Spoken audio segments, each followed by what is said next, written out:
지난 주일에 우리가 구원이라는 개념과 의롭다라고 하는 개념이 같은 것이라고 말씀을 드렸어요. 그리고 의롭다는 말은 단순히 도덕적이다라고 하는 그 윤리적 코드 그 이상이다라고 말씀을 드렸죠. 의롭다는 말은 한마디로 얘기하면 관계 속에서 인정받는 것. 그러니까 훨씬 더 도덕적이냐 윤리적이냐 그 코드를 넘어서는 개념이라는 거 말씀을 드렸습니다. 그것이 구원받는다는 뜻인데, 우리가 그냥 구원받았다는 말을 쉽게 죽으면 천국 가는 것, 그게 맞는 말임에도 불구하고 참 많은 우리 성도들이 그리스도 안에서 누리는 그 엄청난 그 영광을 많이 축소해버린 것 같은 느낌을 가져요.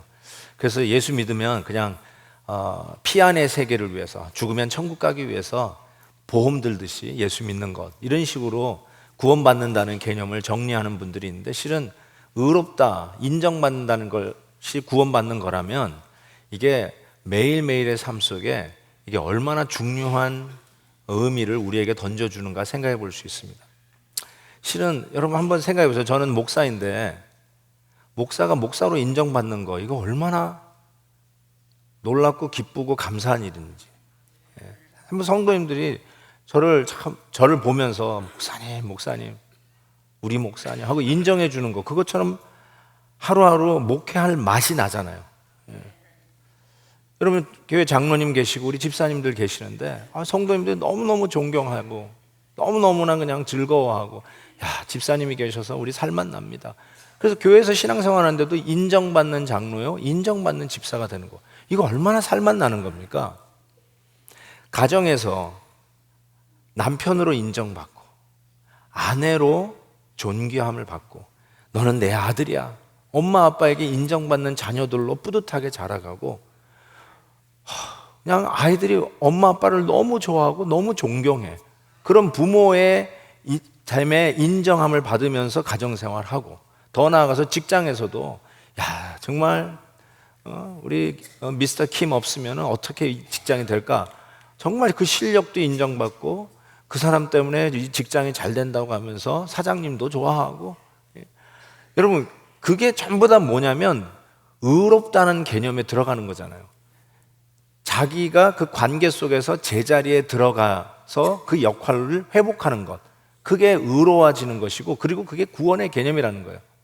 이것이야말로 우리가 늘 바라는 거 아닙니까?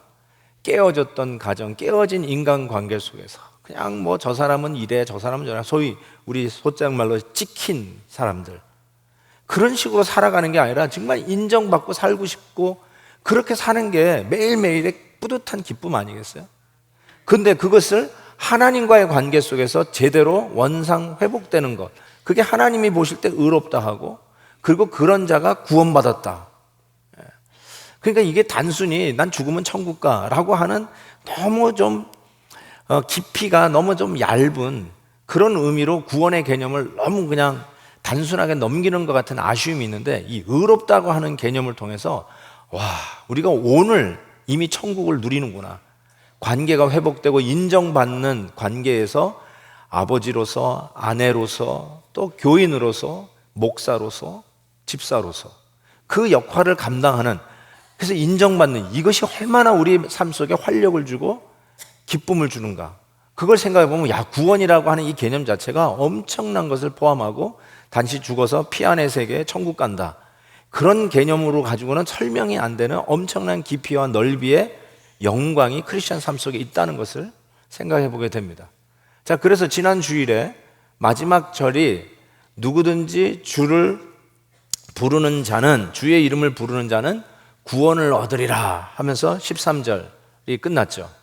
그래서 이 구원을 얻으리라는 말이 음성학적으로 phonetically 여러분의 입술을 막 조작해서 주여 하면은 즉시로 천국 간다, 그런 얄팍한 의미로 이것이 해석이 되어서는 안 된다고 말씀을 드렸어요.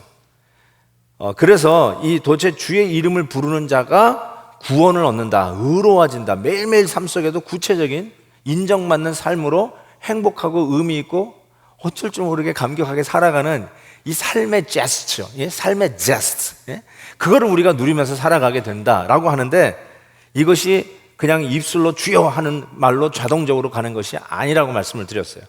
그렇다면 이게 도대체 주의 이름을 부르면 구원을 얻으리라, 이게 도대체 무슨 의미인가? 한번 여러분 주보에는 3단계로 적줄이 걸려 있는데 4단계로 하나 더 해서 생각해 보려고 합니다. 첫 번째는요, 이 주의 이름을 부른다는 말은 믿는다는 뜻입니다. 믿는다. 14절 보세요. 그런즉 그들이 믿지 아니하는 이를 어찌 부르리요? 이렇게 얘기했어요. 주의 이름을 부르면 구원을 받는데, 그러니까 주여 그냥 그러는 게 아니라 믿지 아니하면 어찌 부르리요? 이렇게 얘기했어요. 그러니까 믿음이 있어야 주의 이름을 부른다는 뜻이에요. 도대체 이 믿는다는 건 지난주에 말씀드렸어요.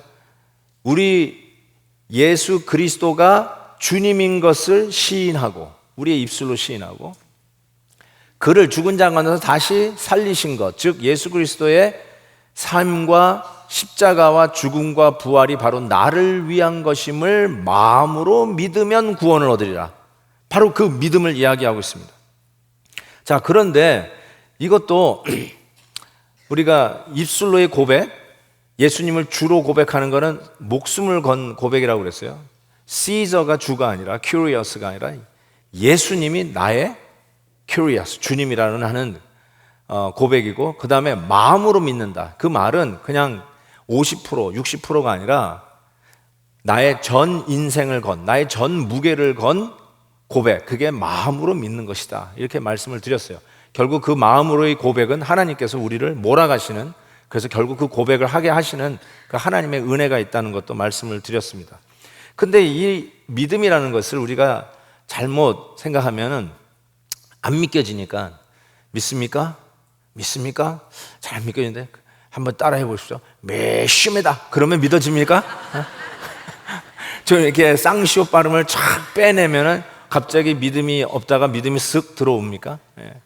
그래서 가끔 코미디 그런 걸 보면 이 기독교인들을 풍자할 때 메시메가 메시메가 그러면서 이 코미디에서조차 우리 기독교인들을 이런 말로 이 최면을 거는 듯한, 안 믿기지만 믿는 척하는 메시메다 이런 걸로 풍자하는 모습을 보는데 참 기분이 언짢더라고요. 그런 거를. 그럼 도대체 믿음이 어떻게 생기는가? 입술의 고백과 마음으로 믿는 이 믿음이 있어야 우리 주님의 이름을 부르면서 구원을 받을 텐데, 이 믿음은 어떻게 생기는가? 두 번째 단계가 바로 복음을 들어야 믿음이 생깁니다. 14절 보세요. 그런즉 그들이 믿지 아니하는 일을 어찌 부르리요? 그렇죠? 믿어야 부르는데, 그럼 믿음은 어떻게 생기는가? 보세요. 듣지도 못한 일을 어찌 믿으리요? 들어야 한다는 거예요. 들어야 믿음이 생긴다는 것이죠. 자, 여기서도 또 한번 생각해 보세요. 듣는다는 말은 여러분의 고막을, 귀에 있는 고막을 때려서 내 고막에 뭐가 들린다, 그러면 믿음이 생긴다는 걸까요? 그 뜻은 아닙니다. 우리가 주여라고 하면 자동적으로 천국 가는 게 아니듯이, 우리의 귓고막을 누가 들려주었다고 갑자기 믿음이 쑥 들어오는 게 아닙니다. 여기서 듣는다는 말은 영어로 보면 이제 listen to 혹은 hear out, 이러면 내 말 좀 들어보세요. hear me out 이런 말 쓰잖아요. hear me out, 잘 좀 들어보세요. 그러니까 그냥 단순히 내 귓고막을 치고 나가는 어떤 소리를 의미하는 게 아니라 내 안에 이 복음이, 내용이 들어온다는 걸 얘기해요. 듣는다는 말은 내 복음이 이해된다는 뜻이에요. 한 걸음 더, 복음이 이해될 뿐만 아니라 그 복음의 내용에 내가 반응한다는 뜻이에요. 그게 듣는다는 뜻이에요. 우리는 변화를 믿습니다. 그래서 거듭남이라는 걸 알아요. 사람이 정말 변해요. 예수 믿으면 정말 저 사람 180도 변했어, 이런 간증의 주인공들도 있고, 그런 변한 사람들을 여러분은 많이 알 겁니다. 예수 믿으면 변합니다. 그런데 교회를 5년 10년 다녔어도 혹시 여러분 생각에 나는 예수 믿기 전이나 그 후가 하나도 안 변했다, 똑같다라고 생각하시는 분이 있으십니까? 만약에 그런 것이 사실이라면 그분은, 저는 이렇게 얘기할 수 있어요. 아직도 복음을 못 들은 사람입니다. 베델교회에 와서 복음을 못 듣는 분은 솔직히 없습니다. 분명히 들으십니다. 주일 강단을 통해서도 확실하게 들으실 것입니다. 여러분의 고막을 분명히 복음이 부딪힙니다. 그런데 하나도 안 변했다는 말은 그 복음의 내용에 여러분이 반응을 하지 않았다는 뜻입니다. 그러니까 못 들은 거예요, 아직도. 복음이 이해가 안 돼서 반응은 안 했을 수도 있지만 어쨌든 여러분께서 이해를 했는지는 모르겠지만 그 복음의 내용, 컨텐츠에 반응을 하지 않았어요. 그래서 안 변하는 거예요. 여러분, 누군가가 여러분에게 심부름을 해주고 라이드가 필요할 때 운전을 해주면서 데려다 줬어요. 그러면 고마워서라도 여러분이 대접을 하고 싶고 그 사람을 대하는 여러분의 말투나 얼굴빛이 바뀌어요. 어떤 분이 여러분에게 참 어려운 가운데서 여러분을 도와줬어요. 힘든 가운데 여러분에게 막 정말 시간을 내고 아주 노력을 하면서 도와줬어요. 그러면 여러분이 그분 보면 너무너무 고맙고 감사해서 어떡하든지 내가 저 사람을 위해서 뭔가 좀 해줘야지 하는 마음이 생겨요. 그런데 복음의 핵심에 예수 그리스도께서 나의 죄를 위하여 그 죄의 가격을 치르기 위해서 십자가에 달려 여러분 대신에 죽으셨어요. 그게 복음의 내용의 핵심 중에 들어가 있잖아요. 나를 위해서 라이드 준 사람, 나의 어려움 속에서 도와준 사람에게도 내가 그 사람을 대하는 태도가 변하고 마음이 후해지고 얼굴빛도 변하는데 나를 위해서 십자가에 달려 돌아가신 예수 그리스도께서 계시다는데 거기에 대한 여러분이 그 복음에 대한 그 컨텐츠에 대한 반응이 없어. 나를 위해서 예수님이 십자가에서 그 고통을 받고 죽으셨대. 그런 일이 다 있나? 그냥 지나가는 거예요. 반응을 안 해. 에이, 그래? 뭐 그런 건가 보다. 2년을 지나가도 반응을 안 해. 그냥 그 내용은 그런 게 있나 보다 그러는데 반응을 안 해. 밥 한 끼를 사줘도 반응을 하는데 나를 위해서 죽으셨다는 주님의 메시지가 오늘도 들리는데 거기에 대한 아무런 반응이 없어요. 그러면 뭐 하는 거냐면 복음을 안 들은 거예요. 못 들은 거예요. You decline. 복음의 메시지를 거절하신 거예요. 그러니까 들어야 한다는 말이 단순히 여러분 고막을 때린다는 의미가 아니라 복음의 내용에 그 이해하고 거기에 대한 반응이 나타나는 것, 그걸 뭐라고 하냐면 믿음이라고 그래요. 그래서 믿음의 흔적이 나타나는 거예요. 복음을 들어야 믿음이 생긴다는 거예요. 그러니까 이 복음을 듣지도 못하면 믿음이 생길 수가 없죠. 자, 그러면 믿어야 되고 복음을 들어야 믿음이 생기고 믿음이 생기면 그때서 주의 이름을 불러 구원받는 자가 된다는 것이잖아요. 그러면 복음을 들어야 하는데 그럼 복음을 듣기 위해서는 어떻게 되는가? 세 번째 단계가 필요한데 복음이 누군가에 의해서 전해져야만 합니다. 그래서 14절 보세요. 그런즉 그들이 믿지 아니하는 일을 어찌 부르리요? 듣지도 못한 일을 어찌 믿으리요? 그 다음 전파하는 자가 없이 어찌 들으리요? 여기 전파하는 자라는 말을 영어로 보니까 preaching으로 되어 있어요. preaching. 이 preaching이라는 말은 지금 제가 이 강단에서 하는 설교만을 의미하는 것은 아닙니다. 설교도 물론 포함되겠지만 그렇다고 해서 여기 나오는 이 preaching이라고 하는 이 말은 주로 장터에서 사람이 많이 모여있는 광장에서 이런 꽃갈 같은 이런 나팔을 대고 사람들에게 소식을 전하는 전령의 메시지가 프리칭입니다. 그게 바로 전파예요. 마치 그 마라톤의 기원이 됐듯이 내가 보았노라, 싸웠노라, 이겼노라 하고 42.19km인가요? 뛰어와가지고 우리가 싸워서 이겼다라고 하는 메시지를 알리는 그 전령, 그게 정확하게 저 단어입니다. 그런 전파하는 자가 없이 어떻게 우리가 이 복음을 들을 수 있겠느냐라고 하는 것입니다. 이 전파라는 말이요, 굉장히 그 당시에 소통이라고 할 때 가장 탁월할 뿐만 아니라 가장 필요한 수단이었어요. 전파, 이렇게 메시지를 이게 구두로 알려주는 것은 그 당시에 가장 필요한 소통의 방법이었어요. 왜 제가 이 말씀을 드리냐면, 그 당시 여러분 문맹률이 어땠을 거라고 상상하십니까? 책을 읽지 못하는, 글을 알지 못하는 그 비율, 그게 문맹률인데요. 당시 이 복음이 전해지던 이 당시에 사람들이 글을 읽을 수 없는 그 문맹률이 얼마나 될 것 같습니까? 제가 한 통계표를 봤더니 우리나라 대한민국이 해방 직전에 문맹률이 78%예요. 거의 80%. 그 말이 무슨 말이냐면 10사람 중에 8명은 글을 몰랐어요.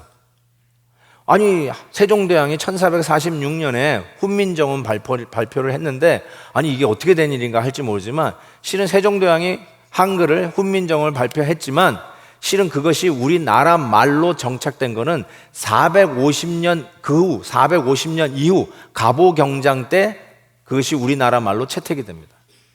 왜 그렇게 450년이나 걸렸냐? I don't know. 뭐 사대부들이, 백성들이 글을 알면 기어오른다고 무식하게 만들려고 했는지는 잘 모르겠어요. 자, 제가 뭘 말씀드리냐면, 지금 얼마 안 되는 근대 시대에 우리나라 문맹률도 80%였어요. 콜롬비아 대학에 있는 윌리엄 해리스 교수가 고대 사회의 문맹률을 조사해 봤어요. 그래가지고 가장 많은, 그래도 문맹률이 제일 높은 도시를 찾았는데, BC 4세기, 그러니까 예수님 오기 전 400년 전 아테네 도시, 소위 그리스 문명이 창궐하던, 그래서 사람들이 그 아고라 광장에 모여서 토론을 즐겨하던 소위 그런 토론 문학이 발전했던 아테네가 가장 최고의 그런 그 지식 수준이 높은 도시예요. 그래서 문맹률이 가장 낮은 도시였는데, 그 도시가 문맹률이 몇 퍼센트였냐면 85%였어요. 그러니까 그게 무슨 말이냐면 15%만 글을 알았다는 거예요. 고대 사회에서 가장 글을 많이 알고 지식층이 있다고 하는 아테네조차도 문맹률이 85%였어요. 그러니까 사람들이 거의 다 글을 몰라요. 그리고 그러면서 점점 좋아졌네? 아니에요. 중세 시대는 어땠다고 생각하세요? 중세 시대는 문맹률이 90%입니다.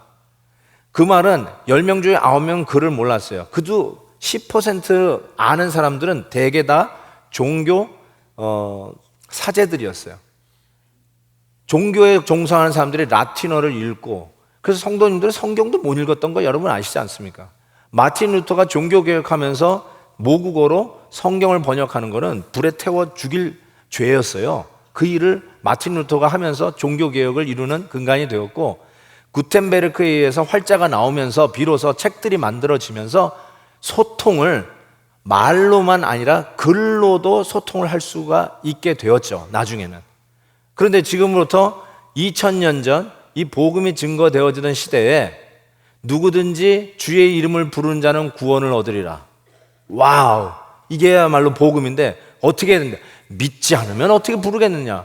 어떻게 믿어야 되느냐? 복음을 듣지 않고서 어떻게 믿겠느냐? 그러면 복음은 어떻게 해야 되느냐? 누군가가 전파해 주지 않으면, 전해 주지 않으면 어떻게 그 복음을 듣고 믿을 수 있겠느냐? 이 전파라는 말은 누군가가 복음 트랙을 나눠주지 않으면, 책을 나눠주지 않으면 어떻게 예수 믿겠느냐가 아니라, 그 당시에는 정말로 누군가가 전령이 와서 꽃갈칸을 대고 예수 그리스도가 우리의 주님이십니다. 그분이 우리를 위해서 오셨습니다. 그분이 우리의 죄를 십자가에서 대신 담당하신 구속의 어린 양이십니다. 하나님의 아들입니다. 하면서 이렇게 전파하는 전령이 없으면 이 메시지가 도저히 전해질 수 없는 상황이었어요. 그래서 어쩌면 반드시 복음을 전파하는 일이 필요했다는 것을 알 수가 있어요. 운동 경기 이렇게 보면은 앞에서 이렇게 막 펄쩍펄쩍 뛰면서 춤을 추면서 응원하는 자매들을 뭐라고 불러요? 치어리더라고 그래요. 근데 팔짝팔짝 뛰는 자매들을 이렇게 가끔씩 받아주는 그 남자들이 있어요. 그 남자들 뭐라고 불러요? 예? 그 사람들이 뭘 들고 다니는데, 이따만한 꽃갈칸을 들고 다니면서 소리를 계속 질러요. 예. 그게 뭐냐면 옐보이라고 해요. 옐보이. 소리를 꽥꽥 지르는 옐보이라고 그래요. 아, 모르셨구나. 예. 여자는 치어리더, 남자는 옐보이. 옐보이가 필요해요. 복음을 우렁차게 알리는 전령, 이 예얼보이들이 필요하다는 것입니다. 자, 그런데 세 번째까지는 이제 이게 분명한데, 이제 다음 절에 가면 이제 네 번째 단계가 하나 나와요. 이거 보면 저는 이거를 검증된 복음이다. 복음을 전하는데 아무런 복음을 전하면 안 되고 검증된 복음을 전해야 돼요. 어떻게 그걸 알 수 있냐면 15절 보세요. 보내심을 받지 아니하였으면 어찌 전파하리요? 요 말이에요. 보내심을 받지 아니하였으면. 자, 여러분 이 말씀 좀 잘 생각해 보세요. 아니 보내건 말건 가서 전하면 될 거 아니야. 이렇게 생각하시는 분도 있어요. 아, 내가 좀 아프리카에 나가서 복음 전하려고 하는데 교회가 안 보내준대. 아, 나도 그래 그럼 나 혼자 나가. 그러면 될 거 아니야. 이렇게 생각할 수 있는데, 그럼 저게 무슨 말이죠? 보내심을 받지 아니하였으면 어찌 전파하리요? 이 보내심을 받는다는 단어에서 그 의미를, 힌트를 찾을 수 있어요. 이 보내심을 받는다는 단어는 아포스텔로라고 하는 단어인데, 아포스텔로, 영어를 아시는 분은 사도가 아파슬이에요. 아파슬. 거기서 나오면 사도의 의미가 보내심을 받은 자라는 뜻이에요. 사도가 보내심을 받았어요. 그러니까 보내심을 받지 아니었으면, 여기에 월플레이가 있긴 하지만 바울이 이 말씀을 전하면서 틀림없이 이 생각을 했을 거라고 이야기를 합니다. 뭘 얘기하냐면, 우리가 전하는 복음은 객관성, 복음의 객관성의 권위를 가지고 있음을 알아야 된다는 거예요. 그러니까 이게 굉장히 중요한 거예요. 아무 말이나 가서 전한다고 복음이 아니란 말이에요. 그냥 예수 믿으면 병 다 난대. 예수 믿자. 이게 복음이 아니에요, 여러분. 우리 베델교회 가자. 이번에 가자. 그러면 대박 터진대. 이건 복음이 아니에요. 그냥 뭐 어쨌든 사람은 일단 끌고 오면 매 잡는 게 아니야. 뭐죠? 닭 잡는 게 매라고. 아니야. 뭐죠? 그게? 좌우지간 여러분. 무조건 끌고 오면 되는 거 아닙니다. 되는 거 아닙니까? 라고 이야기할 수 있을지 모르지만, 복음을 여러분이 입술로 전하는 전파자가 된다고 할 때는 그 복음이 어떤 것이어야 되냐면, 복음의 객관성을 가진, 권위를 가진, 이 권위는 어디서 오냐면 사도들이 전한 복음을 얘기해요. 아포스토. 사도들이 전한 복음의 권위를 두셔야 돼요. 아무런 복음이 아니에요. 이 사도들이 왜 중요하면, 사도들이 성경을 썼고요. 사도들은 누구를 의미하냐면 예수님을 직접 자기의 눈으로 목격한 자들이에요. 사도 바울도 예수님의 12제자엔 포함되지 않았지만 사도 바울이라고 했잖아요. 우리는 바울이 사도잖아요. 왜 그래요? 바울이 자기의 사도성을 이렇게 증명해요. 내가 다멜섹 도상에서 만난 예수 그리스도, 내 눈으로 직접 봤어요. 환상이 아니에요. 부활하신 예수님을 직접 만났다는 걸 누누이 강조해요. 왜냐하면 사도니까. 사도성이 거기에 달려 있어요. 예수님을 직접 보았다는 거예요. 그래서 사도들이 전한 복음, 그 객관성 위에 그 권위를 두고 내가 전하는 복음이 권위를 갖는 거예요. 내가 공부를 많이 했기 때문에 내가 전하는 말이 권위를 갖는 게 아니라, 내가 전하는 말이 사도의 권위 위에 있기 때문에 객관성을 갖는다는 뜻입니다.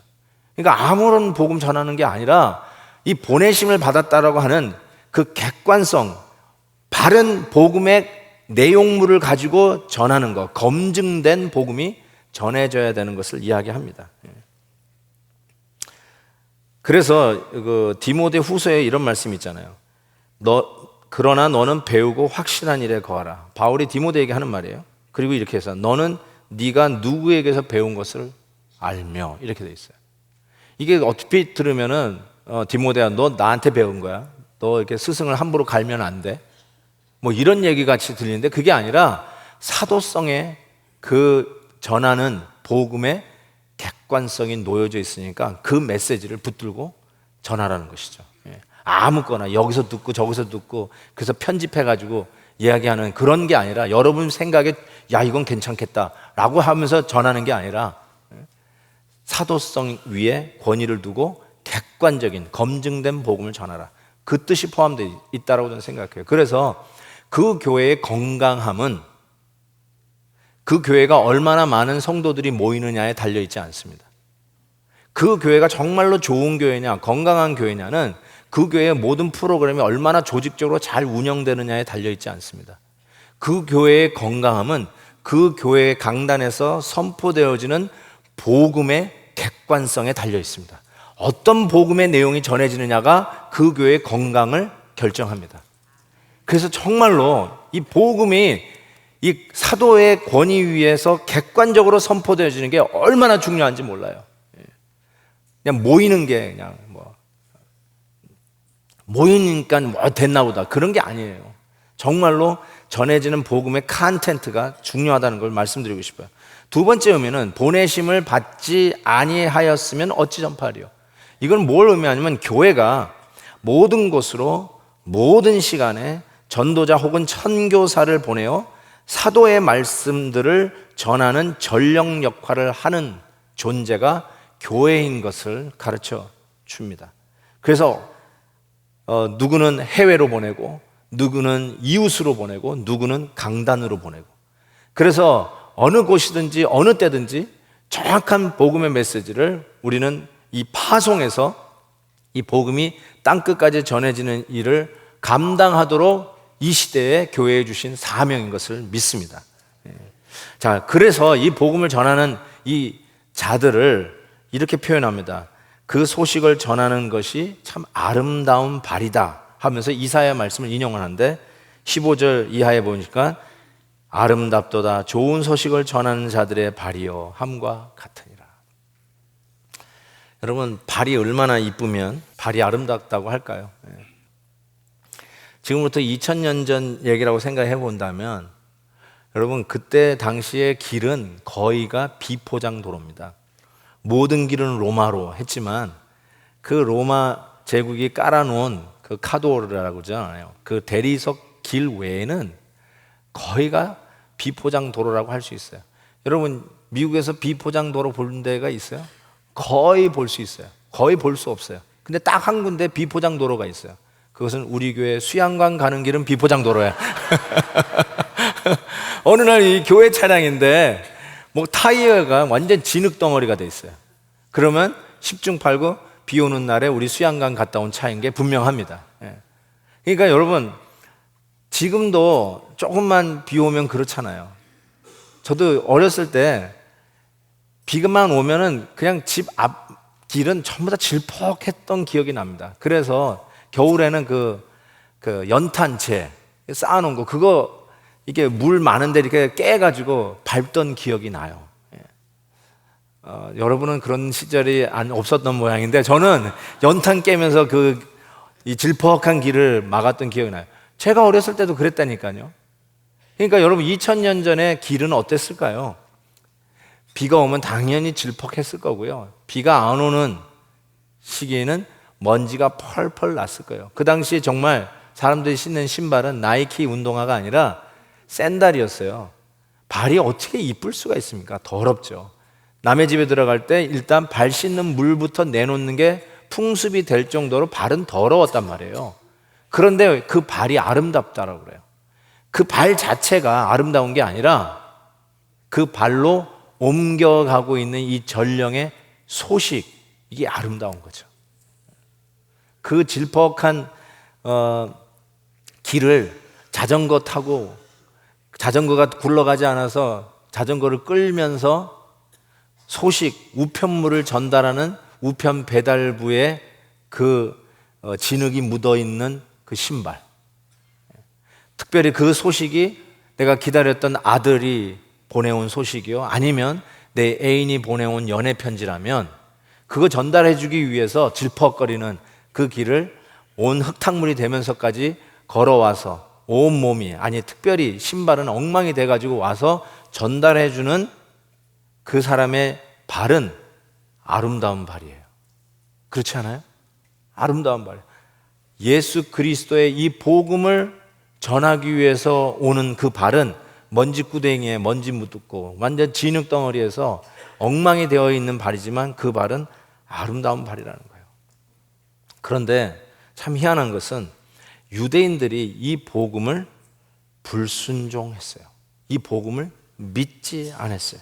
그래서 16절 보세요. 그러나 그들이 다 복음을 순종하지 아니하였도다 라고 하면서 이것이 이미 이 당시로부터 700년 전 이사야 선지자를 통해서 예언된 말이었어요. 이사야가 이르되 주여 우리가 전한 것을 누가 믿었나이까 하였으니, 유대인들은 안 믿을 거라는 것이 예언이 되어 있었어요. 근데 유대인들이 뭐가 부족해서 이걸 안 믿었을까요?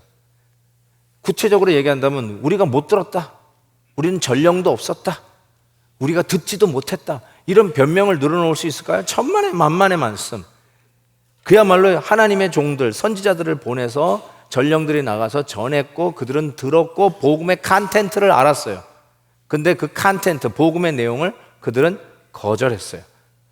그러니까 믿음을 받기를 원치 않았다고 이야기할 수 있겠죠. 그런데 이걸 이렇게 표현합니다. 17절에 보니까 그 유대인들의 부족한 것은 무엇인가? 믿음은 들음에서 나는데, 들음은 그리스도의 말씀으로, hearing through the word of Christ, 말씀으로 말미암는다, 이렇게 얘기했어요. 즉 그들은 그리스도의 말씀을 거절했어요. 복음의 컨텐츠를 거절한 거예요. 다 듣고 이해했어요. 그런데도 그리스도의 말씀을 거절했다는 것입니다.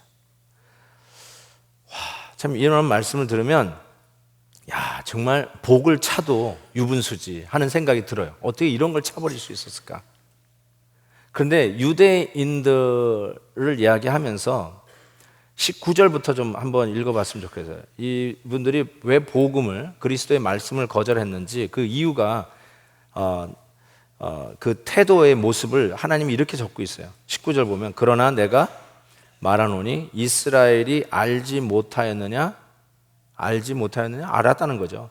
먼저 모세가 이르되 내가 백성 아닌 자로서 너희를 시기하게 하며 미련한 백성으로서 너희를 노엽게 하리라 하였고, 이게 무슨 말이냐면요, 이스라엘 백성은 다 들었는데 안 믿어요. 그런데 이방인, 하나님의 백성, 선택받지 않았다고 하는 이방인들로 하나님의 백성을 삼아가지고 이 유대인들로 하여금 시기하게끔 만들었다는 거예요.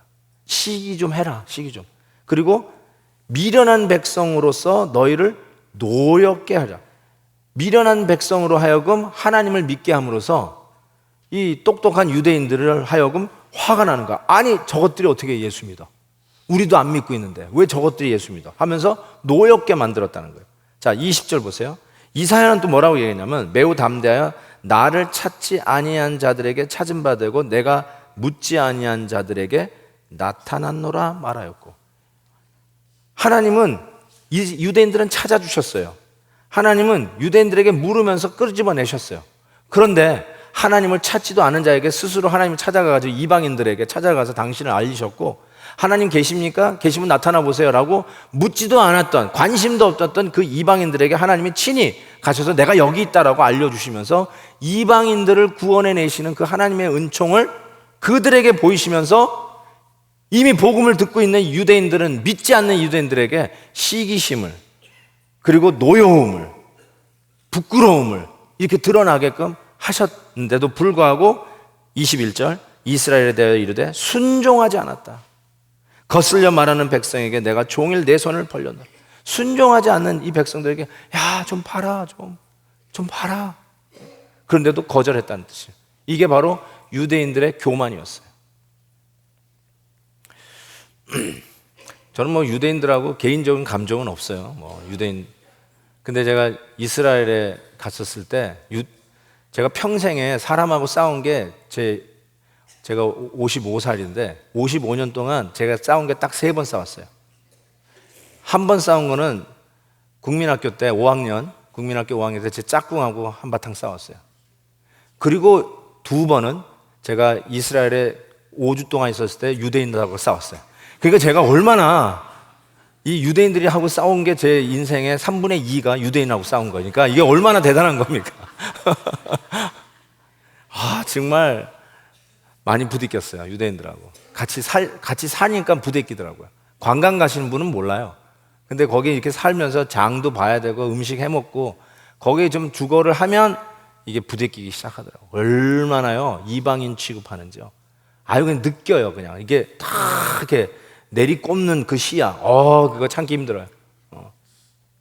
근데 이 유대인들이요, 복음을 그렇게 했고 예수님을 그렇게 대했어요. 내가 직접 들은 얘기예요. 기독교인들은 우리 유대인들이 쓰레기같이 버린 예수를 메시아로 믿는 정신 이상한 자들이라고 얘기해요. 자기네들이 쓰레기로 버린 예수님을 주님이라고 부르면서 믿는 자들이 기독교인이라고 그래요. 와, 얼마나 교만으로 똘똘 뭉쳐 있는지 몰라요. 그러니까 야, 이 복음을 안 받아들이고 거절하는구나 라는 생각을 해봤어요. 어쩌면 지금도 복음을 거절하는 이유가 그런 비슷한 유형이 있을 수 있다라고 저는 생각해 보고요. 그러나 그거는 그분들의 일이고 실은 우리에게도 좀 적용해야 할 부분이 있지 않나라는 생각을 해봐요. 우리는 그러면 복음을 적어도 듣고 복음의 내용에 one way or another, 디그리의 차이는 있지만 반응을 한 자들이고 그런 차원에서 믿음이 있는 자예요. 그래서 주님의 이름을 부르면 구원을 얻으리라는 말이 무슨 의미로 다가오는지도 아는 사람이에요. 그런데 이 놀라운 복음을 우리는 왜 밋밋하게 전하는가? 아니, 전하려고 하는 그런 마음의 욕구도 없는가?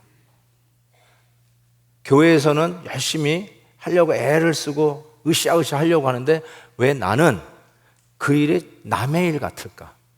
나는 왜 그 일에 뛰어들지를 않을까? 남이 하는 거지 뭐. 왜 나는 이런 태도로 복음을 대하는 것일까? 내가 받은 이 복음이 나한테 이런 혜택을 주는데 왜 나는 이 혜택 주는 복음을 남에게 전하려고 하지 않을까? 혹시 이런 유대인의 고약한 교만이 여러분이 복음을 전하려고 할 때 그런 반응을 나타내는 이유가 되는 것은 아닌가요? 그거 묻고 싶은 거예요. 제가 처녀 목회를 했던 것이 캠퍼스 학원 지역이에요. UMass at Amherst, University of Massachusetts가 있는 에머스트 지역에 있는 그곳에서 제가 뛰어들어가면서 목회를 시작했는데요. 제가 지난주도 말씀드렸잖아요. 그냥 교회 오면 열심히 휴지 줍는 집사님 얘기했는데 또 한 분을 얘기할게요. 이분은요 유난히 복음을 열심히 전하는 분이었어요. 아주 그냥 타의 추종을 얼마나 열심히 했는지. 그 부부가, 남편은 경영학 박사학위를 공부하고 있었어요 그때.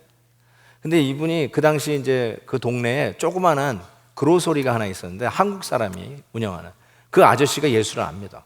어떻게 하면 저 아저씨를 예수 믿게 할까? 늘 가서 복음 전하는데 뭐 완악하니까 반응을 안 하니까 어떻게까지 하냐면 그 그로서리 가게에 가가지고 찌그러진 통조림 깡통 그거를 제값에 주고 다 사. 그리고 콩나물 이런 거 가끔씩 나와요, 야채가. 근데 여러분 여기서는 여러분 뭐 맨날 프레시한 거 사고 뭐 파도 10개에 뭐 10단에 1불 이런 거 꿈도 못 꿔. 그때는 파 한 단에 2불 뭐 그랬어요. 20년 전에도 진짜로 비쌌어요. 그런데 거의 시들어서 버리기 일보 직전인 것도 그렇게 팔았어요. 근데 그런 거를 다 제값 주고 샀어요.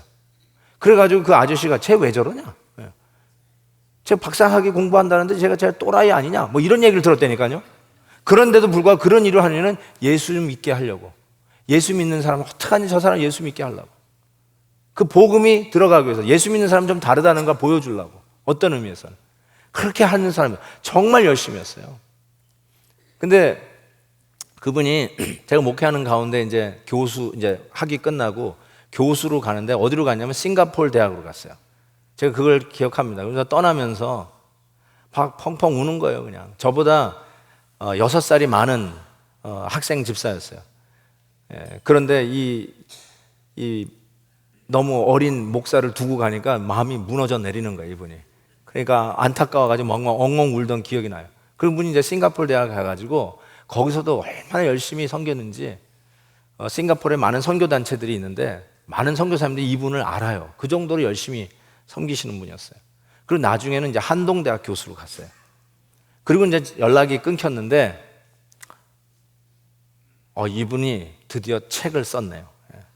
그래서 책이 나왔어요. 그래서 제가 책을 소개했는데 저게 복음 전하는 자의 아름다운 발이라고 하는 발인데, 저 부인 되시는, 지금은 권사님 되시죠. 그땐 학생 집사님이었는데 전영순 집사님이 그 여기에 쭉 나오는 글을 읽어오는데, 제가 그 에머스트 지역에서 그 학생 사역 할 때의 얘기부터 시작해서 쭉 얘기가 계속 나와요. 싱가포르에서 또 한동대학에서. 그런데 이분이 발이 너무 아파서 병원에 간 거예요. 그 병원에 가서 초음파 검사 결과를 봤더니 특진을 해야 된다고 해서 특진 검사까지 또 받았어요. 그러면서 그 의사 과장 선생님이 검사를 보고 갸우뚱거리는 거예요. 도대체 알 수 없다는 거예요. 발바닥 전체에는 우리의 몸의 체중을 받아주는 이런 쿠션 역할을 하는 부분이 있는데 그 모든 액이 다 빠져나갔다는 거예요. 그래서 뼈하고 이 피부, 발바닥 피부가 닿아가지고 이거는 치료도 안 되고 이식 수술도 안 되고 재생이 안 된다는 거예요. 그러니까 당신은 앞으로 걷지 못할 수 있으니까 서지도 말고 그냥 누워 있으셔야 된다고, 회복될 때까지. 그런 진단을 내렸어요. 그러면서 묻는 거예요. 도대체 당신은 뭐 하는 사람이냐고. 그랬더니 이때 이 전영순 집사가 하는 말이, 저는 전도하는 사람이고요, 계속 걸어 다녀요, 이렇게 얘기한 거예요. 그러니까 이제는 걸어 다니지 말고 사람 보고 집으로 오라고 하세요. 이제 당신 걸어 다니면 안 됩니다, 이렇게 이야기했다는 거예요. 그러면서 나중에 그 진단 이제 의사 소견서에다 쓰잖아요. 이 사람은 이런 병인데 그 이유를 이렇게 썼대요. 전도하러 다니다가 너무 많이 걸어서 생긴 병, 이렇게 딱 써놨대요. 근데 나중에 이분이 좀 시야가, 안경도 두꺼운 거 쓰시는데 나중에 이제 그걸 보니까 그렇게 써놓은 거예요. 전도하러 다니다가 너무 많이 걸어서 생긴 병. 이걸 보고요, 너무너무 고맙고 감사해서 울었다는 거예요. 그 누구도 나에게 그런 얘기를 해준 적이 없는데, 너 왜 발 아파요? 아이고 무리해가지고 좀 몸 좀 아껴라, 맨날 이런 얘기만 들었다가 의사 선생님에게 드디어 전도하러 다니다가 너무 많이 걸어서 생긴 병, 전도하러 다니다가 생긴 병, 이게 자기에게는 면류관 같고 하나님의 칭찬하는 소리 같아가지고 울었다는 거예요. 몇 구절 그냥 읽어볼게요. 싱가포르에서도 8년 동안 동서남북으로 다니며 한 사람이라도 전도하러 다녔고, 또 수많은 분들을 대접하고자 얼마나 오랜 시간 서서 무리하며 일을 했던가. 어느 날은 일을 하는데 발바닥에 전기가 일어나듯 자주 찌르르 했다. 나는 너무 오랜 시간 동안 서서 일하니까 그런 줄 알고 조금 더 대수롭지 않게 생각했었다. 의사 말대로라면 나는 파열이 이미 진행된 후에도 발을 질질 끌고 오면서 맹인들을 섬기고 암 환자를 찾아다니며 한 명이라도 더 전도하려고 한 것이다. 그리고 이번에는 그 발로 아프신 아버지까지 섬기고 있었던 것이다. 비록 내 육신의 약함을 모르고 실수해서 다친 것이지만 주님께서 의사의 손길을 통해 내가 전도를 하고 복음을 전하려다가 너무 많이 걸어 다녀서 그렇게 된 것이라 써주시니 감격해서 운 것이다. 나는 이 집사님을 너무 잘 알거든요. 천연 목회하면서 어떻게 목회를 하는지 모르는데 열심히 전도하며 다니는 이 집사님을 어떻게 보면 한편으로 의지했어요. 근데 그분이 떠나갈 때 저는 목회를 이제 더 이상 못하는구나, 이제 난 누구 믿고 목회를 하나, 그런 연약한 마음속에 무너져 내리는 걸 경험했거든요. 근데 이분이 어딜 가도 이렇게 복음을 전하다가 그 복음 전하기 위해서 수도 없이 걸어 다닌 이 발, 의사에게는 전도하다가 너무 많이 걸어서 생긴 병이라고 진단받았지만 이거야말로 아름다운 발 아니에요?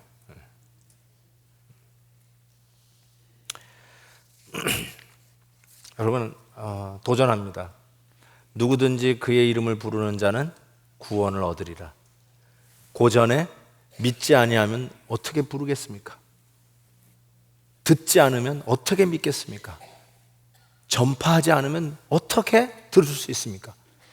보내주지 아니하시면 어떻게 전파하겠습니까? 이 링크가 결국은 주의 이름을 부르는 자는 구원을 얻으리라까지 가요.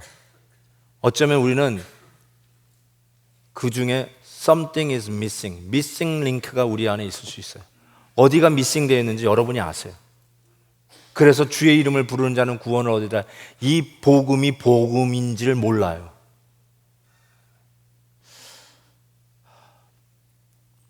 얼바인 지역에 있는 많은 분들이 있는데요, 한인들이 2만여 명 산다고 하는 곳이 이 지역입니다. LA 코리아타운 외에는 가장 인구 밀도적인 면에서는 집중해서 사는 곳이 얼바인이라고 합니다. 이곳에서 10년, 20년 살다가 그분이 하나님의 심판대 앞에 섰어요. 근데 그분이 얘기하기를 한 번도 복음을 들어보지 못했다고 얘기하면 얼바인에 그 좋은 베델교가 있는데 네가 복음을 한 번도 못 들었느냐? 네 핏값을 누구에게 찾겠습니까? 여러분이 이 복음의 영광을 매일매일 누리고 의로워지는 인정받는 복으로 삶의 제스트를 매일매일 누리며 사는데, 이 복음을 증거하고 전파하는데 그렇게 밋밋하고 아름다운 발은커녕 구두약은 발라서 반짝일지 모르지만 하나님 보시기에 정말로 아름답지 못한 발, 한 번도 복음을 위해서 걸어보지 못한 발걸음, 한 번도 복음을 위해서 마일리지를 올려본 적이 없는 자동차를 운전하는 우리들의 모습들, 하나님 앞에 섰을 때 뭐라 변명하실 수 있겠어요? 오늘 진심으로 우리가 기도하면서요, 정말 하나님 앞에 내가 복음을 믿고 주의 이름을 부르면 구원을 얻는다는 걸 믿는 자인가 한번 깊이 생각하시면서 미싱 링크가 있으면 다시 연결하셔서 우리 주 예수 그리스도의 복음을 복음되게 하고 땅끝까지 이르러 우리 베델이 예수 그리스도의 이 십자가의 복음을 증거하는 교회로 건강하게 서기를 주의 이름으로 축복합니다. 잠시 한번 기도하겠습니다.